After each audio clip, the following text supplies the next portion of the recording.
Ooh, I see you over there. Looking good with your zero net worth. Of course, having a zero net worth is not considered a sexy thing, right? It's not something that gets a lot of clicks, or it's not something people brag about, but it's important. And actually, 1 in 4 Americans, 25% of Americans, have a zero net worth or less. And that's what we're going to dig into today. So, first off, we need to understand what is net worth. Net worth basically is your assets minus your liabilities. So, what do you have a value that's worth something minus what debts do you have? And like I said, for 25% of Americans, this number is negative, meaning that you have more liabilities than you do assets. Or in layman's terms, you are in debt. Today, we're going to talk about 2 ways that we can fix that and we can get to that sweet, sweet zero net worth. Number 1, the snowball method.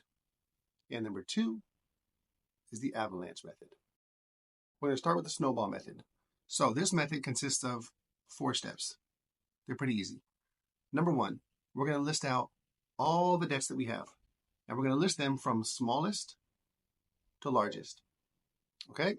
Once we have that done, step 2 is we're going to make sure that we're making monthly payments to all of them, all of our debts. We don't want to get hit with penalty fees or have anything slow us down. Every dollar counts here.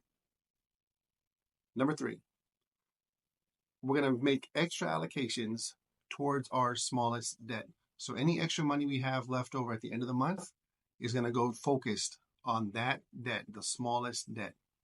Number 4, once that debt is fully paid off, right, which should be quicker now because we're allocating extra money to it every month, and it was the smallest one.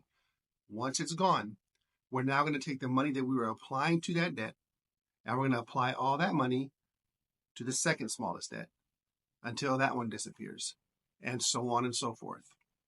So as you can see, the benefits of this strategy are really more so mental than mathematical. Okay? Mathematical? Mathematically? Anyway, they're good for the mental because they give you consistent small wins. You're seeing these loans disappearing. The downside is that maybe your list of debts wasn't done from highest interest rate to lowest. So you still have some higher interest rate loans that are sticking around a little longer because you're not focused on them. But that's where the second way comes in, and that is going to be the avalanche method. So this method, again, 4 steps. But the main thing that's going to change here is step 1. So for step 1, instead of listing them from smallest to largest in the amount that you owe, you're going to list them from highest to lowest in the interest rate that is owed on the loans. So the highest interest rate is the one we're going to focus on, and the rest of them will get listed beneath that. Step 2, again, is going to be make sure we have monthly allocations going to all of them. So again, we avoid penalties. Step 3, also the same, is we're going to make sure that we spend every extra dollar we have towards the first debt, in this case with the highest interest rate. And then step 4 will be once that interest rate is gone, we now apply all that extra money towards the second one that was on the list.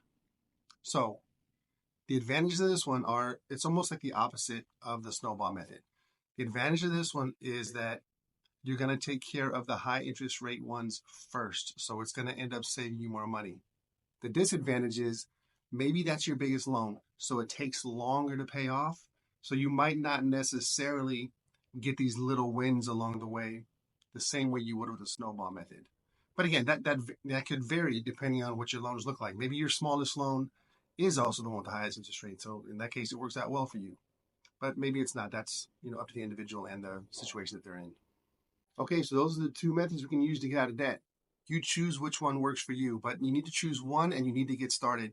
And that way you can start digging your way out of debt and get to that 0% net worth that I talked about in the beginning that actually is sexy. Because once you get there, now you can start building towards your future. It's hard to do that when you're being held back by debt and you're paying someone else and getting them rich. If you have a clean slate, a zero net worth, you can now progress and move forward for your own financial goals. Okay? I hope this was helpful. I'll see you next week.